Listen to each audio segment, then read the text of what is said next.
नमस्कार, आप देख रहे हैं इंदौर फर्स्ट, आपके शहर और आपके आसपास घटित तमाम हलचलों की जानकारी और अहम खबरों के साथ मैं हूं दिव्या खोबरे। आइए जानते हैं खबरों को विस्तार से। महिदपुर में आज भीम आर्मी आजाद समाज पार्टी के तत्वाधान में संविधान बचाओ एवं सत्ता परिवर्तन यात्रा उज्जैन से घटिया जागोरी खेड़ा खजूरिया होती हुई महिदपुर से सैकड़ों कार्यकर्ता की संख्या में पहुंची। कार्यक्रम के मुख्य अतिथि भीम आर्मी चीफ चंद्रशेखर आजाद, विशेष अतिथि रविंद्र भाटी, राष्ट्रीय महासचिव आजाद समाज पार्टी माननीय सुनील जी बैरसिया, प्रदेश संयोजक भीम आर्मी माननीय सुनील अस्तिया जी, प्रदेश अध्यक्ष आजाद समाज पार्टी दूल्हे सिंह आजाद, यात्रा प्रभारी बाली सिंह वानिया, जनपद पंचायत सदस्य संतोष नोतिया जी आदि प्रदेश कमेटी के सदस्य मौजूद थे। दूल्हा सिंह आजाद ने कहा कि मतदान में बहुत ताकत होती है। अगर कोई रसूखदार को 1 लाख भी दे दे तो चौराहे पर आपके पांव नहीं पड़ेगा, लेकिन अगर वही रसूखदार चुनाव लड़ता है सरपंच या जनपद का तो वोट की खातिर आपके चरण पकड़ लेते हैं।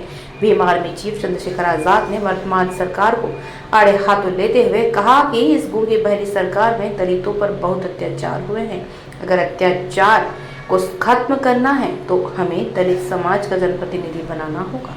कह सकते हैं, चाहे वो नोटबंदी हो, चाहे वो जीएसटी हो, चाहे वो और तमाम तरह की चीजें हो, उन्होंने झूठ नहीं किया। मैं रहा हूँ क्यों? क्योंकि डॉक्टर बाबा अम्बेडकर को मानूं, जो बाबा साहब हैं, किसी भी तरक्की उस देश में रहने वाली महिलाओं की तरक्की से मापता हूँ। हम तो महिला आरक्षण के साथ हैं, हम तो चाहते हो महिला आरक्षित भी हो, लेकिन आप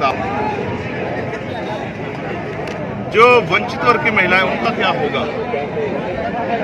हमने ये मांग की है कि सिर्फ लोकसभा विधानसभा में क्यों, राज्यसभा, विधान परिषद, मंत्रिमंडल, तमाम जगह पे महिलाओं को आरक्षण दिया जाए और कोटा इन कोटा, यानी कि जो आरक्षण आप महिलाओं को दे रहे उसमें महिलाओं का प्रतिनिधित्व एससी, एसटी, ओबीसी और स्पेशली मुस्लिम बहनों का भी प्रतिनिधित्व उसमें होना चाहिए कि उनके, क्योंकि इनकी जो समस्याएं हैं उन समस्याओं को भी समस्या समझाई नहीं सरकार ने, कभी लोगों ने समस्या समझाई नहीं है। ये लोग पीड़ित हैं कास्ट एक्सक्लूजन से, धार्मिक अत्याचार से और तमाम तरह की समस्याओं से, सशक्तिकरण से, रोजगार से। जब इनके बीच के प्रतिनिधि हमारी बहनें जाएंगी तो इनकी समस्या पर बोलेंगी, सदन में जाकर आवाज उठाएंगी तो शायद इनके लिए कोई हल निकल जाए।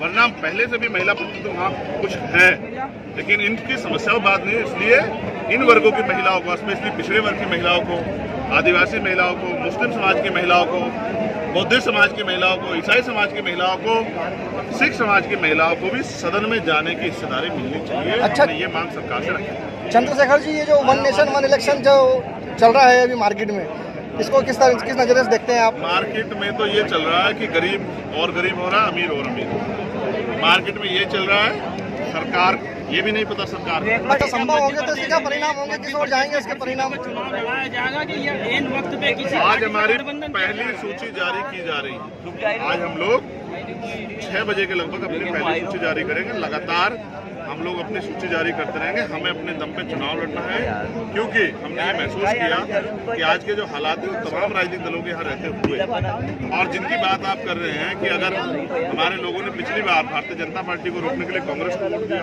लेकिन आपने देखा कांग्रेस अपनी सरकार खुद ही नहीं बचा पाई। उनके लोगों के अंदर वो ईमानदारी, वो समर्पण है ही नहीं जिन लोगों के प्रति इनसे वोट लेते हैं। उसका परिणाम क्या हुआ? उसका परिणाम ये हुआ कि बीजेपी की दोबारा सरकार बन गई, हमारे लोगों को फिर अन्याय सहना पड़ा। तो अब हम किसी के भरोसे हमारे लोग नहीं रहना चाहते, वो अपनी ताकत स्वयं की बनाना चाहते हैं। इसलिए वो आजाद समाज पार्टी वोट करके अपनी ताकत बनाएगी। 30% आरक्षण से पहले क्या जाति जनगणना नहीं होनी चाहिए? 2011 के मैं फिर कह रहा हूँ, अभी तो ये भी कल आया कि ये 29 से पहले लागू भी नहीं हो सकता है, लेकिन प्रधानमंत्री जी को विधानसभा चुनाव में वोट चाहिए, लोकसभा चुनाव में वोट चाहिए। जैसे यहाँ के मुख्यमंत्री ने लाडली बहन योजना चलाई, 4.5 साल से वो बहनें नहीं दिखी थी। अब चुनाव से 6 महीने पहले वो बहनें दिखी।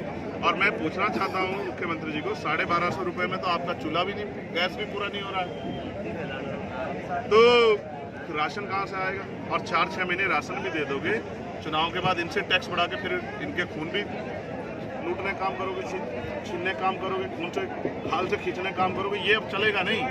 पहले क्या होता था कि वोट को खरीदने के लिए पैसे का प्रयोग चुपचाप किया जाता था रात के अंधेरे में। आज सरेआम वोट को खरीदने का प्रयोग किया जा रहा है। वो इसलिए कि जिससे कि लोग अपनी वोट इनको सौंप दे और ये उस वोट के जरिए ताकत में आके उन लोगों के सारे अधिकार छीन लें।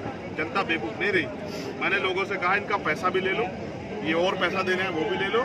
भीम आर्मी आपके साथ खड़ी है, कोई आपसे पैसा वापस नहीं मांगेगा। जो मांगेगा उससे हम हिसाब कर लेंगे।